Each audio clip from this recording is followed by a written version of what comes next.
When Satoshi Nakamoto's first started Bitcoin, the original intent was that it would provide a new form of cash, a new form of currency that could be traded and be used to buy goods and services. Well, that dream has had a hard time coming to fruition, mainly because of the amount of regulation that the finance world out there has felt threatened. And of course, they've put regulations in place, and the SEC has gotten involved. And frankly, it's probably a good thing that they got involved, because it was kind of like the Wild West out there. When they first started building all of the Ethereum blockchains that did distributed finance, or that did various things, and they did initial coin offerings that looked a lot like initial stock offerings, and all of a sudden they got accused of selling securities, and then a lot of those, they collected the money and never produced a product, and there was probably a good solid need for regulation. Well, what is happening in the future of digital cash? Because the postulate basically is that there would be central bank distributed currencies, okay? So with a central bank digital cash situation, you want to, what the federal level of all these countries want to do is to be able to control and stabilize their currency. Now, their currency is a fiat currency. You know, they can expand the amount of money out there anytime they want. That's what's got us into the mess that we're in with all the inflation anyway. And the whole idea behind Bitcoin was that there would be a limited amount of coin, and with that limited amount of coin, that eventually there'd be a cap, and there couldn't be this constant inflation. So when there's a lot of dollars chasing too few goods, you have inflation. That's the definition that an economist would use for inflation. Well, this particular article from Wired.com. Now, Wired.com does not buy in at all to the digital revolution in cryptocurrency coins. What they believe is that the idea of having digital cash has to be very, very similar to what cash is currently. Now, in other words, I can take cash, I can go to the bank and withdraw cash, I can put these greenbacks in my hand, I can stuff them in my wallet, and then I can go various places and pay for goods out of my wallet. I don't have to use a debit card. I don't have to have a bank involved with every transaction. So therefore, the whole idea of the digital cash is to make sure that you can spend money not being connected to the internet or to any bank directly. Okay, so that's one thing. So here they go, and this article wants to share with you what this new ECASH, or Electronic Currency and Secure Hardware Act. This has been promoted by one of the senators, and it's been introduced into legislation right now, and they're considering it. And the ECASH Act would direct the U.S. government to experiment with issuing digital dollars that are stored on hardware, not in bank accounts, and can be used without an internet connection. Okay, now here's the kicker. And this is where I have to laugh a little bit, because this idea for this particular act would be the new idea of new surveillance-proof currency, would surely face skepticism within government. Yes, very much so. But with paper money on a slow path to extinction, I don't carry paper money anymore. I just use my debit card. But my debit card has a list of all my transactions at the bank. If they wanted to, they could subpoena all my records and see exactly where I spent every penny in my checking account. Okay, so there is no privacy at all with my debit card, none whatsoever. But this act wants really try to make a case that this hardware wallet should be completely like cash, meaning I could carry cash in my wallet and pay anybody I want and won't have any trail of anybody knowing where I've spent my money. Well, that's, we'll see if that ever happens. So the original idea of Bitcoin being that it would be anonymous, not just a cash that you could trade, but it would be anonymous. And a lot of people felt that it would be anonymous, and there was a lot of graft, a lot of corruption in the early Bitcoin, and Bitcoin got a bad name because of it. Well, the early faith in crypto anonymity was misplaced. Turns out that the government was able to pierce that fairly quickly and brought down Silk Road as one example of the criminal prosecutions that they pursued when Silk Road was using Bitcoin only as their medium of exchange. And so this person cites a forthcoming book, Tracers in the Dark, The Global Hunt for Crime Lords in the Cryptocurrency Space. So Andy Greenberg wrote that book, and is soon to be published. And so what's basically happened is cryptocurrencies aren't private anymore.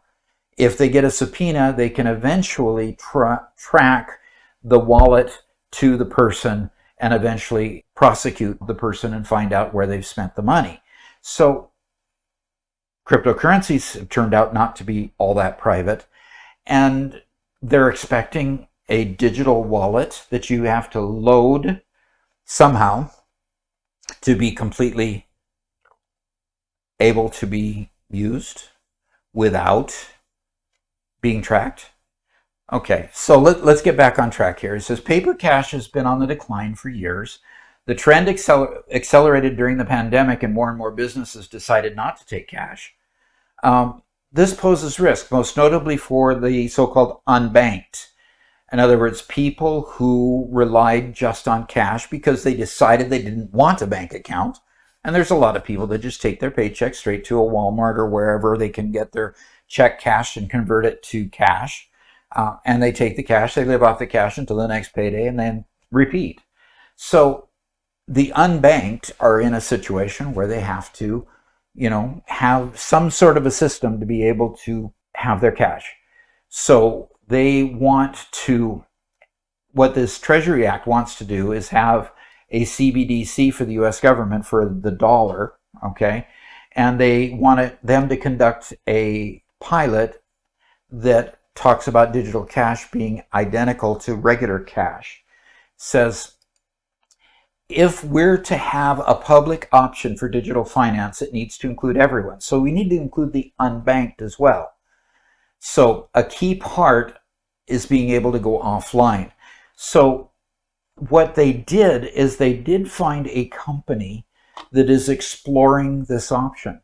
They have technology that's been out since 2021 called Whispercash, and that Whispercash allows them to get cash and use it on a hardware wallet. So what I want to do is show that to you.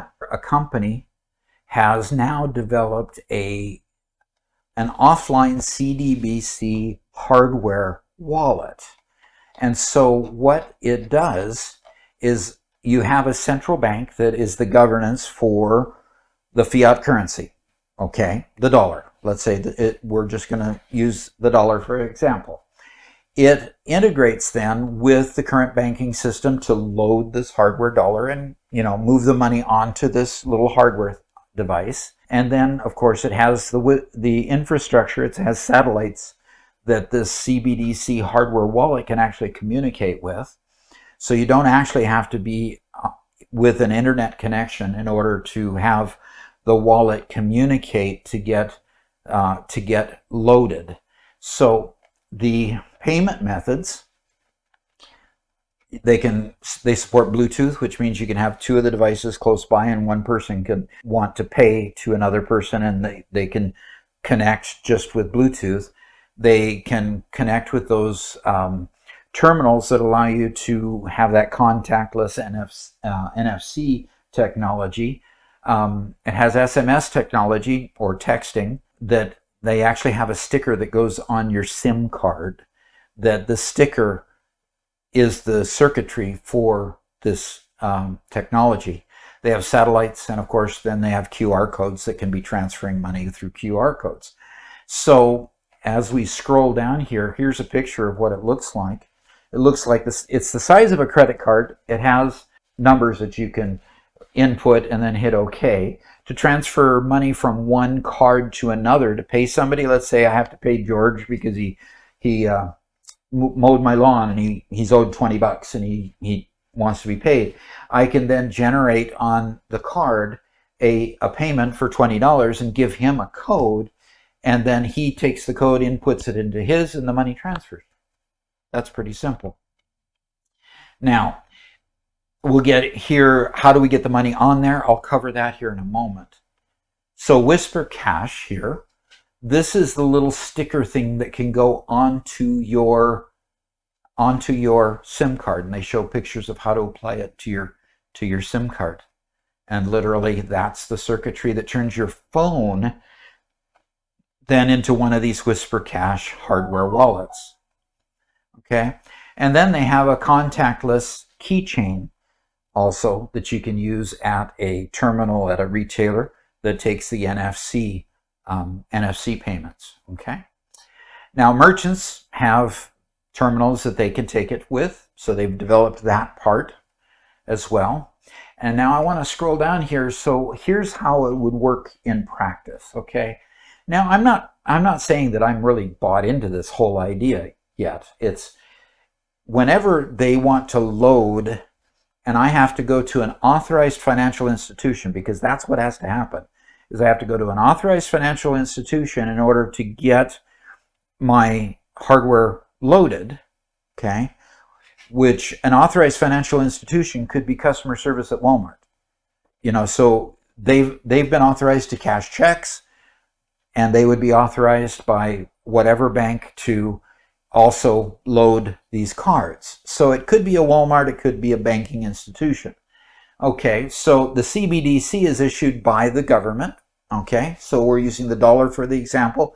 So we have a digital dollar. Okay, then down here we've got merchants that have terminals set up in order to take payments from these digital wallets, from the Whispercash, and we have the personal wallets that have to be distributed. We'd either buy them or they'd be distributed somehow. I assume that we would actually purchase them. So here is one example of how the ECASH situation can actually be turned into reality. Okay, in other words, it's not so far-fetched. I mean, when I first read about the ECASH focus towards a hardware wallet that worked just like cash, it took me a while reading into the article to realize that there's also an example of what that hardware wallet might look like. And the example is actually a functioning piece of hardware that they're still in the midst of the very beginning of deploying that technology. They just have to have more countries that are willing to buy into that technology and actually have a central bank digital currency.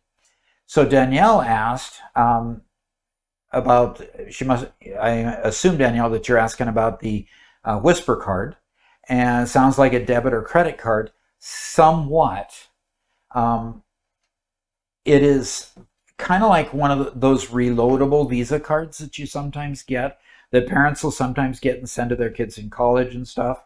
It has a certain amount of money that you send to the credit card company, and then, you know, when it's gone, the college student can't spend anymore. It sounds a lot like that, and probably works a lot like that too. So it definitely is a reloadable wallet that you would load, digital cash onto, except that, you would actually be able to have change in their wallet without weighing it down too much. So that is good.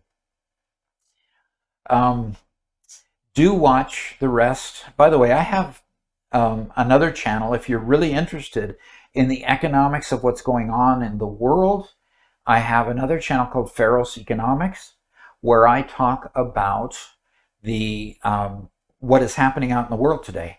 I talk about the housing market. I talk about inflation. I talk about unemployment. I talk about all of the various things that are happening with the money supply and how they've charged inflation and made it grow so much. So that is that is an option if you'd like to go look at a few videos there. And I try to keep up on the current trends in Veros economics as well.